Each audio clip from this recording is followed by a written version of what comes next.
right, well, everyone deals with stress differently. Some people turn to food, others exercise, and those who are able to, they meditate. Yes, they do. And there are also times when the stress builds up, and without any sort of release, it leads to burnout.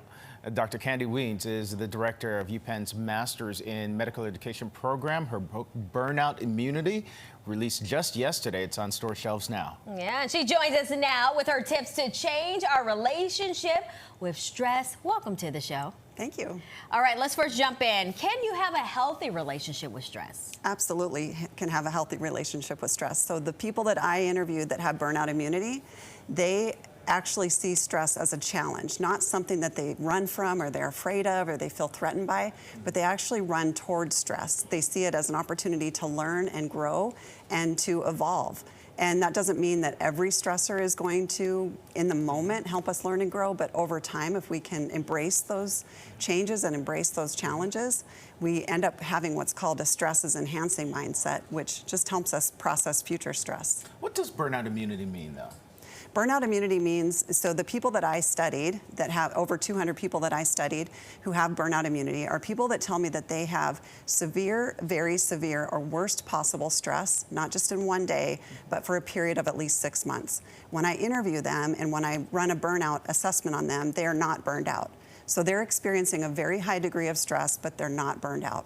So what are they doing to process the stress that makes them kind of, able to move forward? A number of things. So the book is packed full of tips on how to have a very clear awareness of what triggers you. It's what I call what makes you tick and what ticks you off. What makes you tick is all about what motivates me and challenges me. What ticks me off, what are my triggers, and why are those things triggering me? So having an awareness of those things, as well as being able to very successfully and healthfully regulate our emotions, our behaviors, and our thoughts during times of stress. And it was a personal experience with burnout is what actually drove you to research this topic. What happened? Yeah, unfortunately in 2011, I had a life-threatening experience with stress.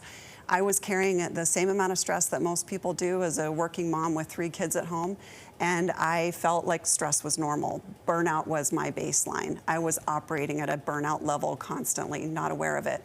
Went into my doctor for a routine checkup, and I had what is called a hypertensive emergency. My blood pressure was 200 over 110, and that sent me on a quest to both take care of myself, learn as much as I could about stress management and burnout, but then also devote the rest of my career researching it and helping people learn how to prevent themselves from getting burned out if they experience a lot of stress. If someone feels that they are on the verge of burning out, what are some things that they can do? Well, the first thing to do is recognize whether the stress itself and the burnout is really impacting your physical health or your psychological health, like in my case, my physical health.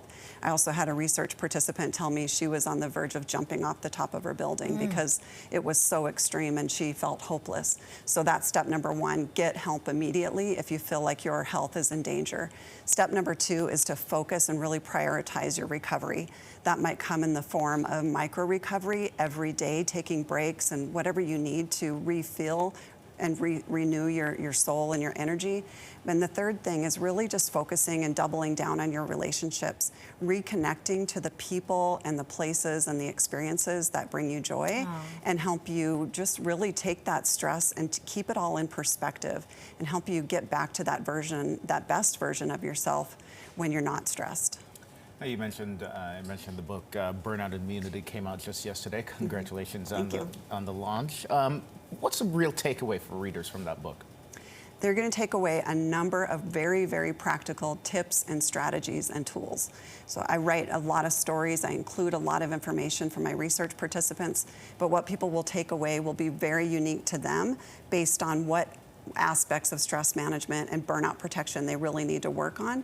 And you can flip through different chapters and find exercises and tools and strategies that will help you based on what your unique situation is. I find taking those breaks, like little breaks here and there, really help me. Yeah. When I'm dealing with triggers. That's why she was off. She was suddenly off Thursday and Friday of last week. Well, doctor, thank you so much for joining us today. We appreciate it. And to take the burnout risk assessment or to get a copy of Burnout Immunity, you can visit the doctor's website right there on your screen or scan the QR code.